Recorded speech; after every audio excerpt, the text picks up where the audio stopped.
สวัสดีค่ะ Welcome to Hot Thai Kitchen.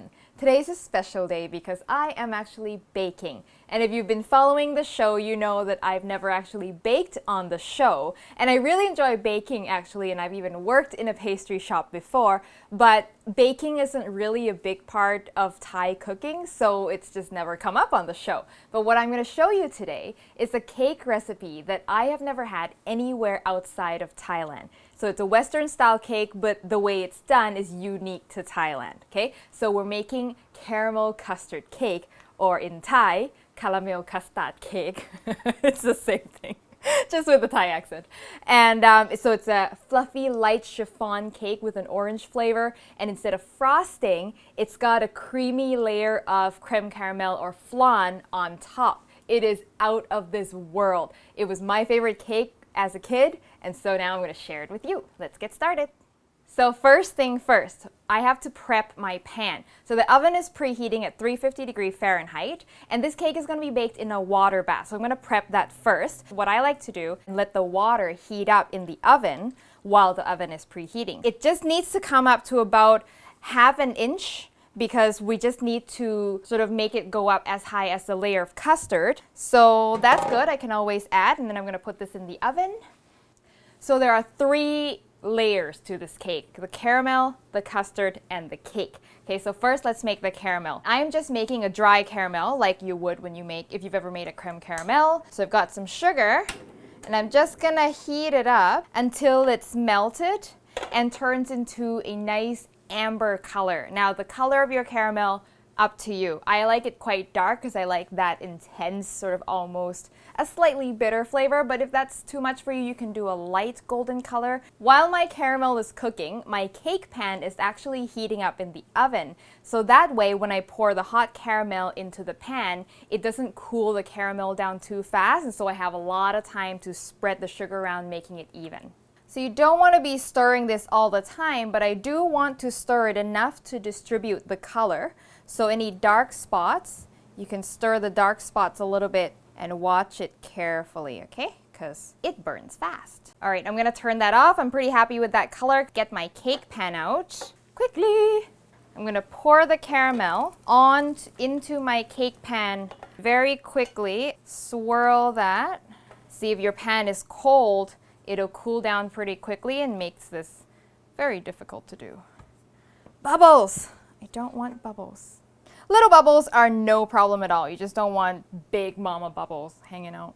All right, 1 layer down, 2 more to go. The second layer is the custard. Now it's a very simple custard. I've got 4 egg yolks here, and I'm gonna add some sugar. You wanna beat that up quickly. If you pour sugar over yolks and you don't beat it up right away, it'll start to coagulate the yolk or cook the yolk. Now I've got that. I'm going in with evaporated milk. Now in Thailand, we don't really cook with regular milk or fresh cream very much. Most of our milk products that we use are shelf stable, so condensed milk and evaporated milk. And evaporated milk is great in iced coffee or iced tea. It's just so rich and creamy. Love it. We drizzle it over ice cream and a little vanilla. Do you like my new little cup? It's so cute. And just stir that until all the sugar is dissolved. And that's as simple as it gets. So set this aside. Don't pour it over the caramel yet, because if you're not ready to bake right away, as it sits, the caramel will start dissolving into the custard. So you want to leave this until the very end. All right, last layer, the cake. So this cake is sort of a chiffon cake. It's light, it's leavened mostly by whipped egg white, but it's a little denser than the traditional chiffon because it has to be strong enough to hold a layer of custard on top. So let's get started with the dry ingredients. I've got some cake flour and baking powder. So it's not just egg white that's doing the leavening, also a little chemical leavener, and also some salt. When I started learning how to bake, I often forgot salt, and I could tell right away, first bite, I'm like, forgot the salt. You can't taste it really, but when you're missing it, it's so obvious, such a flat sweetness that's not very satisfying. Okay, you want to sift that, especially when you're using cake flour. Cake flour is so fine that it has a tendency to lump like that, more so than all-purpose. Next, we're going to mix up the wet ingredients. So I am making this cake orange flavored. It's my own little trick. I love the way the orange flavor lightens and brightens up the richness of the flan on top. So I've got an orange, which I'm going to zest with this microplane. And be sure not to get out the white stuff, because that's a bit bitter. So just enough to get the dark orange skin out. With this orange, you're gonna juice it. We want that juice. Yes, I know, this is a lemon juicer, but I'm gonna make it work. All right, now I'm gonna mix all of my wet ingredients together. I've got 2 egg yolks. Yes, you will have about 3 egg whites left over when all is said and done, but that's okay. You can have it for breakfast. Some sugar. Get the sugar dissolving a little bit. Now I'm gonna add some vegetable oil. And this cake is really quite a low-fat cake. There's no butter, and there's only 3 tablespoons of oil in total. It's not so bad as far as cakes go. That looks good already.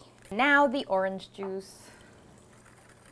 Touch of vanilla. Vanilla and orange really do go well together. I'm just gonna pour the wet into my dry. Standard batter mixing.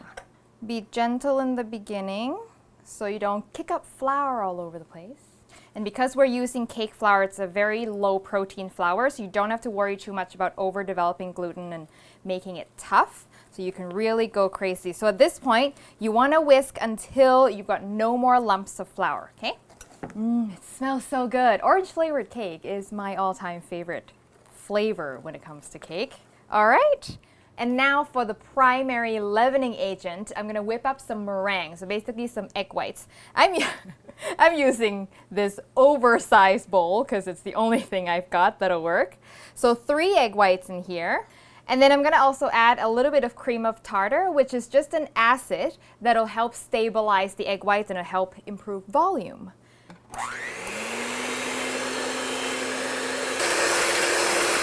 Now that your egg whites are foamy, you can start drizzling in sugar a little bit at a time.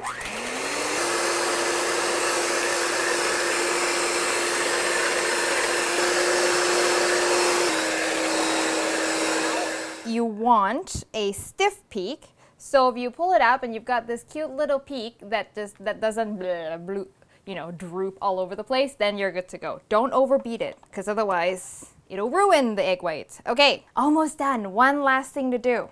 Just going to incorporate the egg whites into the base here. Give this a quick stir one more time. So 1/3 of the meringue goes in, just roughly 1/3. What you're doing at this stage is you're just lightening up the base so that it doesn't deflate the rest of the egg whites. Okay, so now that it's sort of more or less mixed in, we can go in with one more batch. And so if you notice, my right hand is doing the exact same motion every time, and I'm just turning the bowl. That's all I'm doing. This is one thing I learned from my pastry chef. Last batch of meringue. And you want to gently fold in the egg whites as opposed to stir it in or beat it in so that you preserve all those air bubbles, because those are going to be what lifts up your cake. Now this time you want to make sure there are no streaks of white left. When that is achieved, stop. Right there. Okay, time to put it all together. I've got my custard, which I'm going to pour through this tiny little sieve just to make sure, if there's lumps of something or other, it doesn't, it catches it. Beautiful. And now I'm going to pour the batter directly over this. And if you're thinking, what? Don't worry, because the batter is so light, it will float on top of the custard. It's all about density, right? So you want to just gently pour it in. And because of all that air that you whip in, the custard will remain on the bottom. If there are large bubbles that you can see, I just like to run like a toothpick or something small so you don't get big balloons in the middle of your cake. It's not a big deal. You don't want to overdo this because you don't want to deflate the whole cake, but whatever you can see.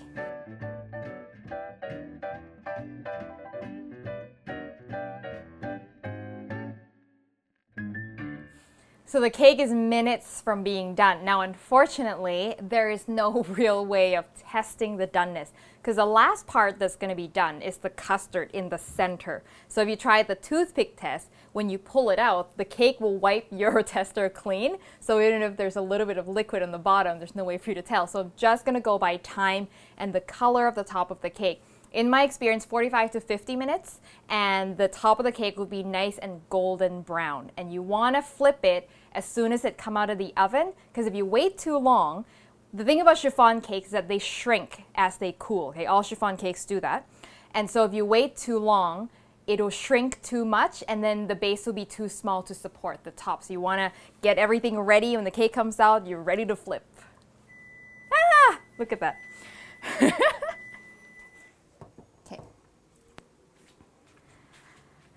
Okay, this is the moment that makes me nervous. So I'm going to take my spatula here and run it along the side. Okay, don't worry about the rough edges. Not going to be too much of a problem. Okay, so I'm turning and I see that it's sort of rotating against the pan. So that's a sign that it's loose. I'm going to pull this off the edge a little bit. Put a plate on top. Make sure it's centered. Put your hand on the bottom and flip. Oh, I heard it. This is very lopsided, so I try to push it with my pan to get it centered as much as I can. And moment of truth. Oh my God. And there's going to be a bit of a suction going on, so just jiggle, jiggle, jiggle. Ta-da! Whew! Always so exciting. That's beautiful. So just clean off the face a little bit. Perfect. So now what you want is, so now the caramel is going to soak in the sides and you get the caramel flavor becoming sort of like the crust of this cake. Now, this is the hardest part. You're going to let this cool and chill it. This is so much better when it's cold. So you're going to just, control yourself for the next few hours, put it in the fridge, and we'll come back and cut it up. You don't understand how excited I am. I have been wanting to make this ever since I was a kid, because the one you buy never have quite enough custard on it, so I've always wanted to make it so that I can make it with the right amount of custard. So it's nice and chilled. I'm going to go ahead and cut it up. Oh my God. Check that out. Oh my God, it's beautiful. The right ratio of custard to cake. Oh my God. It is crazy. Like you will not have had anything quite like it. If you like custard and you like cake, this is the perfect marriage. The top is super creamy with that burnt caramel flavor, and the bottom is just fluffy and soft with that hint of orange flavor that just works to brighten everything up. Oh my God, you have to try this. If you're a baker, you have to try this. If you're not a baker, you should learn how to bake, and so you can make this recipe. It's that good. And this just brings back childhood memories. But it's better because now I've got the right amount of custard. So the recipe, as always, is on hotthaikitchen.com. If you make this, send me a photo on Facebook, Twitter, or Instagram. And I will see you next time for your next delicious Thai meal.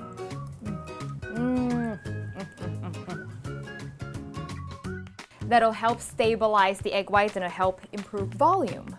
Just a little bit in the... Oi, tai.